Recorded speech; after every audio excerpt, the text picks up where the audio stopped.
అండి ఇవాళ మనం చోలే ఎలా చేయాలో చూద్దామండి. దాని గురించి చెప్పేసి పెద్ద శనగలు లేదా కాబూలి శనగల్ని ఒక 4 to 5 అవర్స్ని నానబెట్టుకోవాలండి, కొంచెం మెత్తగా అయ్యేంత వరకు. ఆ తర్వాత మనం ప్రెషర్ కుక్కర్లో ఇలాగ శనగలు వేసుకుని ఒక 4 విజిల్స్ వచ్చాక మనం కట్టేసుకుని కొంచెం చల్లారాక ఇలా మూత తీస్తే చూడండి శనగల మంది ఉడికిపోయి ఇలా మెత్తగా అయిపోతాయండి. నెక్స్ట్ నేను ఒక 2 బిగ్ సైజ్ ఉల్లిపాయలని ఇలాగ చిన్న ముక్కల కింద తరిగానండి. దాంతోపాటు ఒక 3 to 4 బిగ్ టొమాటోస్ని ఇలాగ చిన్న చిన్న ముక్కల కింద తరుక్కుని పక్కన పెట్టుకున్నానండి.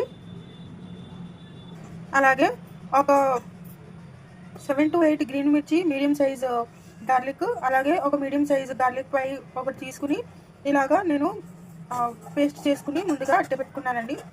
జింజర్ గార్లిక్ చిల్లీ పేస్ట్ అండి ఇది. ప్రాసెస్లోకి వెళ్దామండి. ఇలాగ స్టవ్ ఆన్ చేసుకుని దీంట్లో మనం ఒక 4 to 5 స్పూన్ ఆయిల్ వేసుకుందామండి. ఒక స్పూను ఆవాలు వేసుకుందామండి. ఒక స్పూను జీలకర్ర వేసుకుందామండి. వేసుకుని పోపు చెట్పట్లాడేంత వరకు వేయించుకుందామండి. కూడా వేయండి, ఎందుకంటే సరగలు కదా కొంచెం అవుతుంది. ఇప్పుడు నెక్స్ట్ మనం చిల్లీ, గార్లిక్, జింజర్ ఏదైతే ఆడామో అది దీంట్లో వేసుకుని పచ్చివాసన పోయేంత వరకు వేసుకుందామండి. మన పోపు కూడా వేగిపోయిందండి.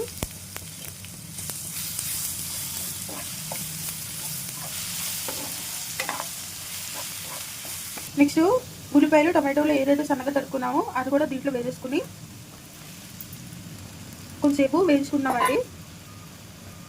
ఒకసారి ఇలాగా వేయించేసుకుందామండి.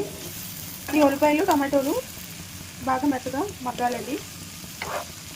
ఈలోగా నేను కొంచెం శనగలు ఇలా మిక్సీ జార్లో వేసుకుని దాంట్లో కొంచెం జీడిపప్పు వేసుకుని ఇలాగా పేస్ట్ చేసుకుని అట్టు పెట్టుకున్నానండి. ఇలాగా మూత పెట్టుకుని ఒకసారి మగ్గించుకుందామండి. ఇదిగోండి కొంచెం మగ్గాయండి. ఇది నూనె పైకి వచ్చేంత వరకు మగ్గించుకోవాలండి మనం. ఇప్పుడు మనం దీంట్లో సరిపోయినంత సాల్ట్ వేసుకుందామండి. వేసేసుకుని ఒకసారి కలిపేసుకుందామండి. ఒకసారి ఇలాగా మొత్తం కలిపేసుకుందామండి. ఈ ఉల్లిపాయలు, టమాటోలు మగ్గిపోయాయండి.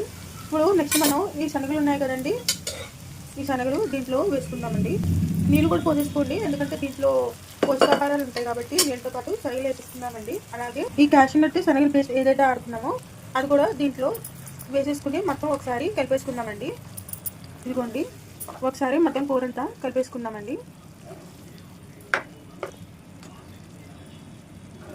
ఇదిగోండి దీంట్లో కొంచెం మనం ఇప్పుడు ఒక 2 స్పూన్లు నెయ్యి వేసుకోండి. నెయ్యి వేసుకుని దీనిపైన కొంచెం కారం వేసుకోండి ఇలాగా.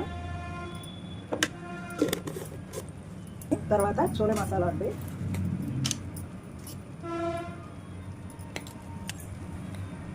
ఒక స్పూన్ ఉన్నర వేసుకోండి చాలు.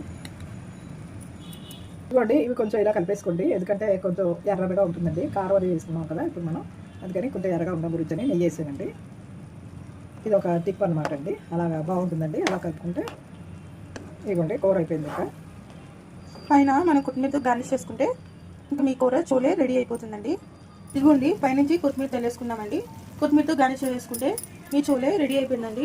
ఇదండి ఈనాటి వీడియో. ఈ వీడియో కనుక మీకు నచ్చినట్లయితే లైక్ చేయండి, షేర్ చేయండి, కామెంట్ చేయండి, అలాగే సబ్స్క్రైబ్ కూడా చేయండి. మరిన్ని వీడియోలు కావాలంటే బెల్ ఐకాన్ నొక్కండి. Until then see you in the next healthy recipe. Thanks for watching. తప్పకుండా మీరు రెసిపీని ఇంట్లో ట్రై చేయండి, చాలా యమ్మీగా ఉందండి. ఇది బ్రెడ్ బాగుంటుంది.